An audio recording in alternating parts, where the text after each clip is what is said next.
ప్రజల జీవితంలో ఉత్పత్తి కులాల జీవితంలో భాగమైనటువంటిది బొడ్రాయి. ఊరన్నాక బొడ్రాయి ఉంటుంది.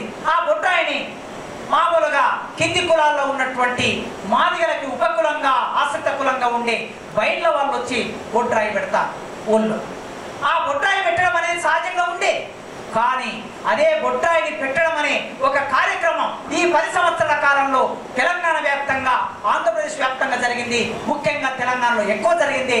గ్రామాన బొడ్రాయి పండుగ జరిగింది. ఈ గ్రామాన జరిగిన బొడ్రాయి పండుగలో మీరు గమనిస్తే కొన్ని కోట్ల డబ్బు ఒక దగ్గరికి ప్రోది అయ్యింది. ఈ పండుగ చేయవలసిన బాధ్యత బయట వాళ్ళకున్నది, కానీ బయట వాళ్ళని పిలవకుండా శక్తి పీఠాల నుంచి, కర్ణాటక నుంచి, బెంగళూరు నుంచి, మద్రాసు నుంచి శక్తి పీఠాల నుంచి బ్రాహ్మణులు పిలిచి బొడ్రాయిని ప్రతిష్ఠించే ఒక కార్యకలాపం తెలంగాణ అంతా జరిగింది. ఇక్కడికి ఏం ప్రవేశించింది? బ్రాహ్మణీయ సంస్కృతి ప్రవేశించింది. ఒక ఉత్పత్తి సంస్కృతిలోకి బ్రాహ్మణీయ సంస్కృతి వచ్చి దీన్ని రద్దు చేసింది. దీన్ని రద్దు చేసి రేపటి నుంచి బ్రాహ్మణులే బొడ్రాయి నిర్వహిస్తారు. మనందరికీ తెలుసు, బోనాల పండుగలోకి, కట్టమైసమ్మ జాతర దగ్గరికి ఇలాంటి ఉత్పత్తి కులాలకి ఒక దేవుళ్ళు ఉన్నారు. ఉత్పత్తితో సంబంధం లేని కులాలకి దేవుళ్ళు ఉన్నారు. దేవుడు అంటే అందరికి ఒకే దేవుడు ఉండాలి కదా. ఈ విభజన రేఖ ఎందుకున్నదంటే ప్రజల సంస్కృతి వేరుగున్నది, పాలితుల సంస్కృతి వేరున్నది కనుక వాళ్ళకి దేవుళ్ళు వేరు, సంస్కృతి దేవుడు కూడా ఒక భాగమే. అందుకే వీళ్ళ దేవుళ్ళు వేరుగా మారారు. ఇప్పుడు బ్రాహ్మణులు ఎన్నడూ కూడా కింది కులాలకి పెళ్లిళ్ళు చేయడానికి బ్రాహ్మణులు ఎన్నడూ రాలేదు. ముఖ్యంగా శూద్రులు, అతి శూద్రులు కులాల్లోకి బ్రాహ్మణులు రాలే. కానీ వాళ్ళ ఏ ఊరిలో ఎవరి పెళ్లి జరిగినా ఖచ్చితంగా బ్రాహ్మణుడు అక్కడ ప్రవేశిస్తూ ఉన్నారు. ఏ ఇంటిలో ఏ పండుగ జరిగినా బ్రాహ్మణుడు అక్కడికి ప్రవేశిస్తున్నాడు. కట్టమైసమ్మ దగ్గర బ్రాహ్మణుడు పూజారి ఉండగా మనం చూసామా? బోనాల పండుగ దగ్గర బ్రాహ్మణుడు పూజారి ఉండగా మనం చూసామా? పోషమ్మ గుడిలో బ్రాహ్మణుడు పూజారి ఉండగా చూసామా? చిట్ట చివరికి సమ్మక్క సారక్క జాతరలో ఆదివాసులు మాత్రమే పూజారులు. దాన్ని రద్దు చేసి అక్కడికి బ్రాహ్మణుడు ప్రవేశించడానికి విశ్వ ప్రయత్నాలు జరుగుతున్నాయి. అతి కొద్ది కాలంలోనే అక్కడికి బ్రాహ్మణులు రాబోతున్నారు పూజారులుగా. ఇది ఒక ప్రమాదం.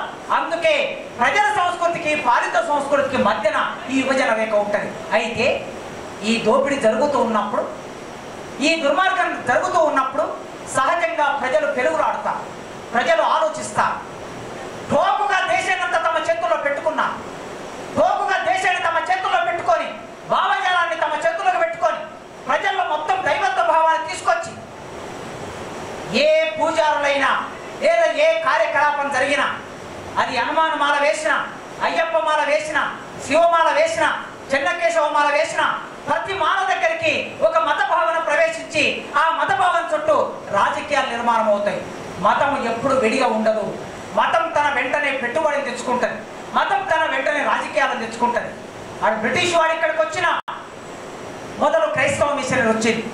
క్రైస్తవ మొట్టమొదలు ఈస్ట్ ఇండియా కంపెనీ వచ్చింది. ఈస్ట్ ఇండియా కంపెనీ వెంటనే క్రైస్తవ మిషనరీ వచ్చింది. బైబిల్ ప్రపంచమంతా బైబిల్ ప్రవేశించింది. ప్రపంచమంతా క్రైస్తవం ప్రవేశించింది. ఈ క్రైస్తవం ప్రవేశించి మనం ఆఫ్రికా దేశాల్లో వింటూ ఉంటాం. ఎప్పుడు బైబిల్ వాళ్ళ చేతుల్లో పెట్టారు, నల్ల జాతీయుల చేతుల్లో బైబిల్ పెట్టారు. వాళ్ళ కాళ్ళ కింద ఉన్న భూమిని పెట్టుబడిదారులు స్వాధీనం చేసుకున్నారు. పెట్టుబడి మతం, పెట్టుబడి రాజకీయం ఇవి ఒకే వరలో నడుస్తూ ఉంటాయి, ఒకే దగ్గర ప్రయాణిస్తూ ఉంటాయి. దీని వెంట సంస్కృతి కూడా భాగం అవుతూ ఉంటుంది. అందుకే బ్రిటిష్ వాడు మతం వచ్చింది, పెట్టుబడి వచ్చింది, మతం వచ్చింది, రాజకీయం వచ్చింది. అట్లే ఈ దేశాన్ని ఇప్పుడు పరిపాలిస్తున్న వాళ్ళు మెల్లగా మతాన్ని తీసుకొస్తారు, దాని వెంటనే రాజకీయాన్ని తీసుకొస్తారు, దాని వెంటనే మార్కెట్ వస్తుంది. ఆ మార్కెట్ ఎట్లా వస్తుందంటే, బొడ్రాయి పండుగ జరిగినప్పుడు ప్రతి గ్రామంలో మీరు టీచర్ కనుక మీ గ్రామంలో ఒక సర్వే చేయండి. నేను 1-2 గ్రామాల్లో మా విద్యార్థులు పెట్టి సర్వే చేస్తే ఒక ఊరిలో 20 లక్షల నుంచి 70 లక్షల ఖర్చు జరిగింది. ఒక గ్రామంలో 1 కోటి రూపాయలు, 2 కోట్లు, 10 కోట్ల రూపాయల వరకు కూడా ఖర్చు జరిగిన గ్రామాన్ని నేను చూశాను. నా సర్వేలో తేలి 10 కోట్ల రూపాయలు. ఈ డబ్బు ఎక్కడి నుంచి ప్రోగు చేశారు? బొడ్రాయి పండుగ దగ్గర మతం వరకే చెప్పాను నేను ఇంతకుముందు. బ్రాహ్మణుడు ప్రవేశించారు, అక్కడి వరకే చెప్పాను. బ్రాహ్మణుడితో ఆగలేదు అది. దాని వెనక పెట్టుబడి వచ్చింది, మార్కెట్ వచ్చింది. ఆ 10 కోట్లు, 20 కోట్లు, 5 కోట్లు, 70 లక్షలు, 1 కోటి రూపాయలు ఈ ఖర్చు జరిగినప్పుడు ఊరంతా భాగం అవుతుంది. 7 రోజులు పండుగ జరుగుతుంది. చుట్టాలు అందరినీ పిలుచుకుంటారు. ఒక ఇంటిలో సాధారణంగా 5 మంది చుట్టాలు ఉన్నారు అనుకుందాం. తక్కువ ప్రతి కుటుంబం ఉంటే 4 ఉంటారు.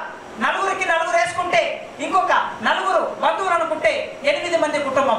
సాలీగా 10 మందిని వేసుకుందాం. ఒక ఊరిలో ఒక కుటుంబంలో 10 మంది 7 రోజులు తింటారు.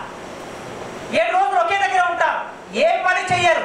ఈ 7 రోజులు ఒకే దగ్గర ఉండి ఒక కుటుంబం తక్కువ 50,000 ఖర్చు పెట్టింది. ఈ 50,000 రూపాయలు వీళ్ళు ఎక్కడి నుంచి తెచ్చారు అని ఆలోచిస్తే అప్పు తెచ్చారు 50,000 రూపాయలు.